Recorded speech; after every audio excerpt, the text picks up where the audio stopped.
Cas de défaut entre deux lignes et la Terre. Dans ce type de défaut, le défaut va lier les trois circuits homopolaires, inverses et directs en parallèle. Et donc nous allons considérer nos trois circuits en parallèle.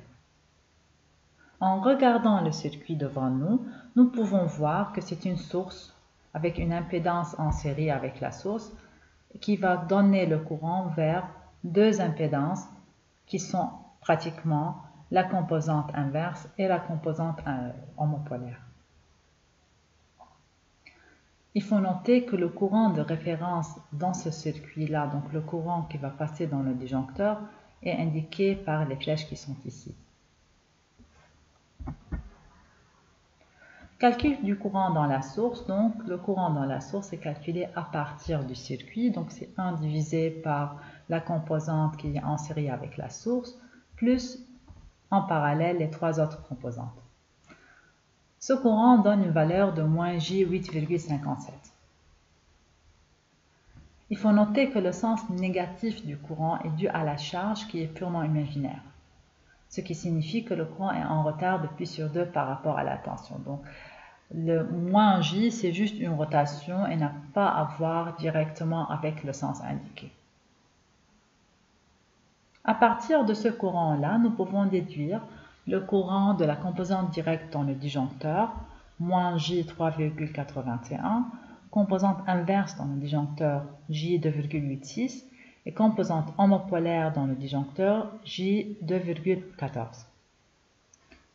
Vous pouvez noter que ces deux valeurs ont un signe positif parce qu'ils sont en opposition avec le sens typique du courant qui va passer dans le circuit.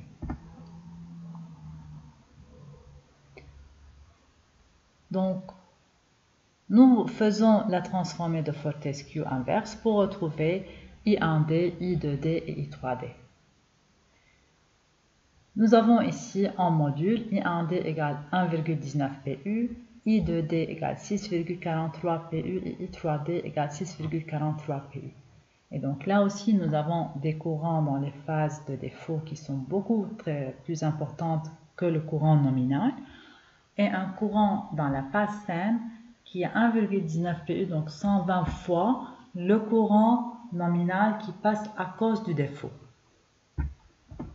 Et donc, les mêmes raisonnements, nous allons mettre un disjoncteur pour pouvoir couper le courant et protéger les transformateurs. Le troisième type de défaut, c'est un défaut entre deux lignes isolées de la Terre. Donc, le schéma va mettre la composante directe et la composante inverse en parallèle, la composante homopolaire étant isolée, et donc il n'y a pas de courant homopolaire qui va passer. Nous avons un courant de source qui est I égale moins J 7,5 PU, courant de la composante directe dans le disjoncteur moins J 3,33, courant inverse dans le disjoncteur J 3,33 égale à moins courant de la composante directe dans le disjoncteur. Nous pouvons déduire que I1 disjoncteur égale 0, I2 disjoncteur égale J 5,77 et I3 disjoncteur égale moins J 5,77. Et donc là aussi, nous avions des valeurs qui sont très importantes et nous avions le besoin de mettre un disjoncteur qui va couper le courant pour protéger notre installation.